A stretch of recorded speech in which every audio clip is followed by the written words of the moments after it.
ഇവിടെ നമുക്ക് എന്താണ് പറയാനുള്ളത് വെച്ചെങ്കിൽ സംഭവത്തിൻ്റെ ചെറിയ ഒരു റിപ്പോർട്ട് നമ്മളിവിടെ തയ്യാറാക്കാറുണ്ട്.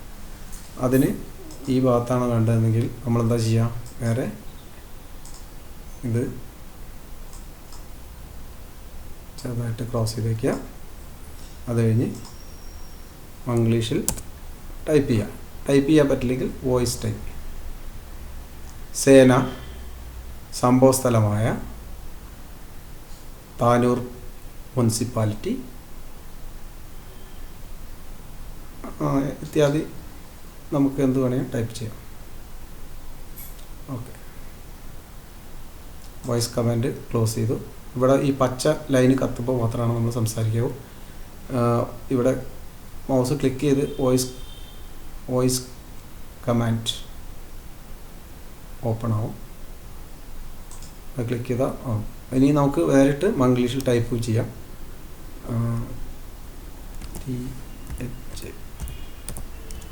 താനൂർ. അപ്പോൾ മംഗ്ലീഷ് ടൈപ്പ് ചെയ്ത് താനൂർ. അപ്പോൾ നമുക്കത് കിട്ടും. ഇനി ഈ സാധനം നമ്മൾ കോപ്പി ചെയ്ത് എവിടെയാണോ നമുക്ക് വേണ്ടത് അവിടെ നമുക്ക് പേസ്റ്റ് ചെയ്യാം. ഫോർ എക്സാമ്പിൾ ഇവിടെ പേസ്റ്റ് ചെയ്ത്. ഈ പേസ്റ്റ് ചെയ്ത് കഴിഞ്ഞാലുള്ള കുഴപ്പം എന്താ വെച്ചാൽ കണ്ടോ, ഇതിങ്ങനെ പുറത്തേക്ക് പോയി. അങ്ങനെ പുറത്തേക്ക് പോകാതിരിക്കാൻ നമ്മളെന്താ ചെയ്യേണ്ടത്, എത്ര സ്ഥലം വേണോ അത്ര സ്ഥലം നമ്മളിങ്ങനെ മൗസ് പിടിച്ച് ക്ലിക്ക് ചെയ്ത് എടുക്കുന്നു. അത് കഴിഞ്ഞ് rap text merge and centre ആദ്യം മർജ് ചെയ്യുന്നു. മർജ് ചെയ്യാന്ന് പറഞ്ഞാൽ അത് ഒറ്റ കോളമാക്കുകയാണ് എല്ലാം കൂടിയിട്ട്. ഇനിയും ഈ അക്ഷരങ്ങളൊക്കെ പുറത്താണ്. അപ്പോൾ അതിനെ റാപ്പ് ചെയ്യണം, ടെക്സ്റ്റിനെ റാപ്പ് ചെയ്യണം. അപ്പോൾ നമ്മൾ അതിനെ സംഭവ സ്ഥലമായ ഈ ഇത്രയും സ്ഥലം നമ്മൾ മർജ് ചെയ്തു. മർജ് ചെയ്തപ്പോഴും എന്താണത് പുറത്തോട്ട് പോയിരിക്കുകയാണ്. അപ്പോൾ നമ്മൾ ഈ അക്ഷരങ്ങളെല്ലാം ഈ കോളത്തിൻ്റെ ഉള്ളിലാക്കാൻ റാപ്പ് ടെക്സ്റ്റ് എന്ന് പറഞ്ഞിട്ടുള്ള ഈ ഒരു കമാൻഡിൽ പോവുക. റാപ്പ് ടെക്സ്റ്റ് ഉണ്ടോ, റാപ്പ് ടെക്സ്റ്റ് ആയപ്പോൾ അത് ആ കോളത്തിൻ്റെ ഉള്ളിൽ വന്നു, പുറത്തൊന്നും പോയില്ല. കൂടാതെ ഇത് ഒരു സൈഡിലേക്ക് വേണമെങ്കിൽ നമുക്ക് ഈ ഒരു സൈഡിൽ നിന്ന് തുടങ്ങിയിട്ട് നമുക്ക് തീരുന്ന രീതിയിൽ നമുക്കതിനെ സെറ്റ് ചെയ്യാൻ പറ്റും. എത്ര കാര്യങ്ങൾ വേണമെങ്കിലും ഇവിടെ എഴുതാം. അതിനനുസരിച്ച് ലൈന് കൂട്ടുകയോ കുറയ്ക്കുകയോ ചെയ്യാം. അത് ഞാൻ പറഞ്ഞിരുന്നു, ലൈന് കൂട്ടണമെങ്കിൽ ലൈന് കൂട്ടാം, ലൈന് കുറയ്ക്കണമെങ്കിൽ കുറയ്ക്കാം. ഇനി ഇത് മൊത്തത്തിൽ നമ്മൾ നോക്കുമ്പോൾ നമ്മുടെ ഫോം നമ്പർ 4 സെറ്റായിട്ടുണ്ട്.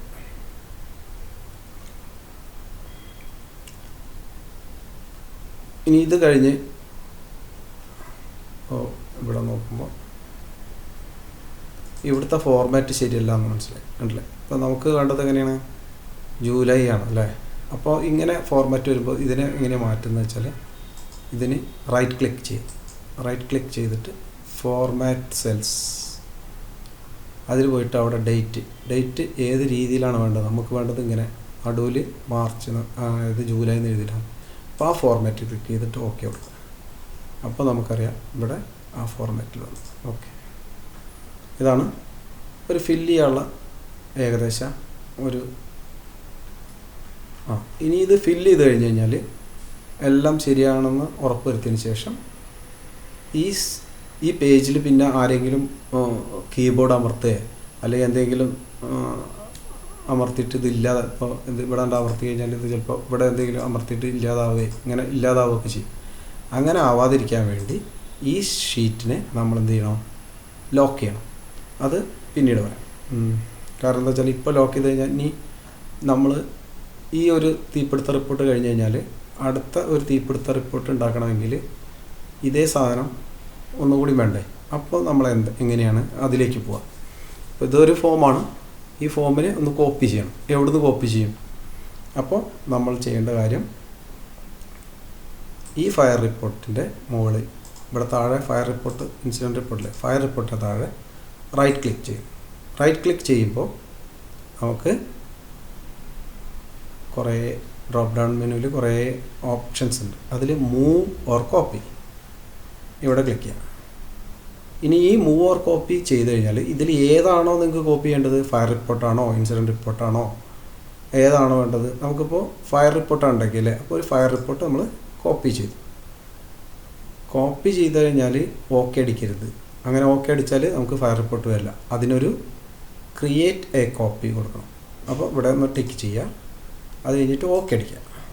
അപ്പോൾ അതാ ഫയർ റിപ്പോർട്ട് 2 എന്ന് വരും. ഇനി ഈ ഫയർ റിപ്പോർട്ടിനെ നമ്മൾ എന്ത് ചെയ്യണം? ഇപ്പോൾ ഫയർ റിപ്പോർട്ട് 2 വന്നല്ലോ. അപ്പോൾ ഈ ഫയർ റിപ്പോർട്ടിനെ നമുക്കറിയാൻ വേണ്ടി ഇതിൻ്റെ പേര് നമ്മൾ മാറ്റണം. കാരണം വെച്ചാൽ ഈ ഫയർ റിപ്പോർട്ടിൻ്റെ പേര് FC402024. അപ്പോൾ നമ്മൾ ഈ ഫയർ റിപ്പോർട്ട് ഏതാണോ നമുക്ക് ഈ ഫയർ റിപ്പോർട്ടിൻ്റെ നമ്പറിലേക്ക് മാറ്റേണ്ടത്, ആ ഫയലിലേക്ക് ഇവിടെ ഒരു കോപ്പി ഉണ്ടായതുകൊണ്ട് ഈ ഫയർ റിപ്പോർട്ടിൻ്റെ നമ്പറിൻ്റെ പേര് നമ്മൾ മാറ്റുന്നു, റീനെയിം. അതിന് FC, ഈ സ്ലാഷ് ഇവിടെ വരില്ല, ഹൈഫൺ മാത്രമേ ഉള്ളൂ. അതുകൊണ്ട് -40-2024.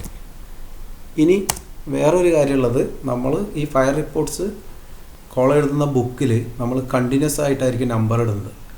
അപ്പോൾ അതിൽ നമുക്ക് ഈ ഫയലിൽ നോക്കിക്കഴിഞ്ഞാൽ ഇത് എത്രാമത്തെ ഫയർ കോളാണ് അല്ലെങ്കിൽ ഇത് എത്രാമത്തെ ഇൻസിഡൻറ്റ് കോളാണ് എന്ന് നമുക്ക് പെട്ടെന്ന് അറിയുണ്ടാവില്ല. അപ്പോൾ നമുക്ക് അതിന് ഒരു കാര്യം ചെയ്യാൻ എളുപ്പവിധി വെച്ചാൽ ഇതിന് ഒരു ബ്രാക്കറ്റ് അടിച്ച് ഇത് ഒരു 24ാമത്തെ ഫയർ കോളാണ് വിചാരിക്കുക. ടോട്ടൽ കോൾസ് നമുക്ക് അതിൻ്റെ ഒരു ഡാറ്റ ഷീറ്റ് വരും. ഇപ്പോൾ ഇത് ഇങ്ങനെ നമ്മൾ ഫയൽ നമ്പർ കണ്ടു കഴിഞ്ഞാൽ നമുക്കറിയാം ഇത് ഫയർ കോൾ നമ്പർ 40 കൂടാതെ ടോട്ടൽ കോൾസിലെ 24ാമത്തെ ഫയർ കോളാണ്. ബാക്കി ഇൻസിഡൻറ്റ് കോൾസ് ആയിരിക്കും. ടോട്ടൽ കോൾസ് ഇപ്പോൾ 40 ടോട്ടലായിട്ട്, പക്ഷേ അതിൽ 24ാമത്തെ ഫയർ കോളാണിത്. അപ്പോൾ ബാക്കിയുള്ളത് എന്തായിരിക്കും? ഇൻസിഡൻറ്റ് കോളും അസിസ്റ്റൻറ്റ് കോളും വാട്ടർ റെസ്ക്യൂ കോളും ഒക്കെ ഉണ്ടല്ലോ. അപ്പോൾ അത് അങ്ങനെ നമുക്ക് ഫയൽ ചെയ്തേക്കാം. ഇനി ഈ സംഭവം ഇപ്പോൾ ഇത് റെഡിയായി. ഇനി ഇത് എല്ലാം ക്ലിയർ ആണെന്ന് ചെക്ക് ചെയ്ത് ഉറപ്പ് വരുത്തിയതിന് ശേഷം ഈ സൈഡിലെ ടാബിന് ഒരു കളർ കൊടുക്കും. അതായത് ഇത് ഫുള്ളായെങ്കിൽ നമുക്ക് വേണമെങ്കിൽ ഏതെങ്കിലും ഇവിടെ റൈറ്റ് ക്ലിക്ക് ചെയ്യുക, എന്നിട്ട് ടാബ് കളർ എടുക്കുക, നമുക്കൊരു പച്ച കളർ കൊടുക്കും. അപ്പോൾ അത് തന്നെ ഫുള്ളായി. അപ്പോൾ നമുക്ക് ഇവിടെ നോക്കുമ്പോൾ ഇത് പച്ച, ഇത് ഫുള്ളാണ് റിപ്പോർട്ട്. ഈ റിപ്പോർട്ട് ഫുള്ളായി കഴിഞ്ഞാൽ പിന്നെ വേറൊരാൾ ഇതിൽ എഡിറ്റ് ചെയ്യാൻ പാടില്ല. കാരണം ഈ റിപ്പോർട്ടിൽ പിന്നെ മാറ്റി മറിക്കാൻ പാടില്ല. അതിന് എന്ത് ചെയ്യുക? ഈ ഒരു ഷീറ്റിനെ നമ്മൾ ലോക്ക് ചെയ്യുന്നു. സ്വാഭാവികമായിട്ട് നമ്മൾ ലോക്ക് ചെയ്യുമ്പോൾ അതിന് ആദ്യമായിട്ട് നമ്മൾ റിവ്യൂ കോളത്തിൽ പോവാം. റിവ്യൂ കോളത്തിൽ പോയി protect sheet, protect work book എന്ന് പറഞ്ഞാൽ അത് ഒന്നാകെ ലോക്കാവും. അതില്ലാതിരിക്കാൻ വേണ്ടി നമുക്ക് ഈ ഷീറ്റ് മാത്രം ഞാനാണ് ഉണ്ടാക്കിയത്, അപ്പോൾ വേറെ ആൾക്കാർ ഇതിൽ എഡിറ്റ് ചെയ്യാതിരിക്കാൻ വേണ്ടി ഈ ഷീറ്റ് നമ്മൾ പ്രൊട്ടക്റ്റ് ചെയ്യും. ഇതിൽ നോക്കുക, ഇതിലൊന്നും ചെയ്യാൻ പാടില്ല, ലോക്ക് റിസൾട്ട്സ്. അപ്പോൾ എല്ലാ ക്ലിക്സും ഒഴിവാക്കണം. ഓക്കെ, അതിനുശേഷം നമ്മളൊരു പാസ്വേഡ് ഇടണം. സ്വാഭാവികമായിട്ട് ഓർത്ത് വയ്ക്കുന്ന പാസ്വേഡാണ് ഇടേണ്ടത്. ഞാൻ സ്വാഭാവികമായിട്ട് ഇടാറുള്ളത് എൻ്റെ SFRO നമ്പറാണ്. അപ്പോൾ SFRO നമ്പർ വെച്ച് കഴിഞ്ഞ് ലോക്ക് ചെയ്ത് കഴിഞ്ഞാൽ ഗുണം എന്താ വെച്ചാൽ എന്തെങ്കിലും ആവശ്യമുണ്ടെങ്കിൽ നമുക്ക് വേഗം തുറക്കുകയും ചെയ്യാം. മറ്റുള്ളവർക്കും വേണ്ടി വരികയാണെങ്കിൽ തുറക്കാം. കാരണം എന്താ വെച്ചാൽ ഇത് ഇതിലെ ഡാറ്റ മിസ്ഹാൻഡിൽ ചെയ്യാതിരിക്കാൻ വേണ്ടിയിട്ടാണ്, നമ്മളിത് ലോക്ക് ചെയ്യുന്നത്. അപ്പോൾ ഞാൻ ലോക്ക് ചെയ്തു. അത് ലോക്ക് ചെയ്തിട്ട് ഓക്കെ കൊടുത്ത് 2 പ്രാവശ്യം പാസ്വേഡ് അടിക്കാം. ഇനി ഒന്നും കൂടി അടിക്കുക, കൺഫേം. ഓക്കെ, അപ്പോൾ ഇപ്പോൾ ഈ ഷീറ്റ് ലോക്കായി. പക്ഷേ ഈ ഷീറ്റ് നമുക്ക് വർക്ക് ചെയ്യാം. കണ്ട, ഈ ഷീറ്റിൽ ഇങ്ങനെ ആക്കിയാൽ നമുക്ക് ഈ കോളംസ് വരുന്നുണ്ടെങ്കിൽ ഇത് എഡിറ്റബിളാണ്. അപ്പോൾ ഈ ഷീറ്റിൽ നമ്മൾ അങ്ങനെ ആക്കിയാൽ എന്താണ്ടാവുക? ഒന്നാവില്ല. ഇനി ഡബിൾ ക്ലിക്ക് ചെയ്താൽ എന്താ വരിക? The cell or you are typing to change on a protected sheet to make change unprotect the sheet. അപ്പോൾ ഇതിൽ ഇനി ഒരു ചേഞ്ചും വരുത്താൻ പറ്റില്ല. ചേഞ്ച് വരുത്തണമെങ്കിൽ ആരാണോ ഇത് ലോക്ക് ചെയ്ത് അയാൾ തന്നെ തുറക്കണം. അപ്പോൾ ഈ റിപ്പോർട്ടായി. ഇത് പച്ച കളർ കൊടുത്തു കഴിഞ്ഞു. ഓക്കെ, അടുത്ത് നമുക്ക് ഇൻസിഡൻറ്റ് കോളിലേക്ക് എങ്ങനെ ഫില്ല് ചെയ്യാം? സെയിം സിസ്റ്റം തന്നെയാണ്. അപ്പോൾ നമ്മൾ ഫയർ റിപ്പോർട്ടിൻ്റെ ഒരു കോപ്പി ഉണ്ടാക്കി.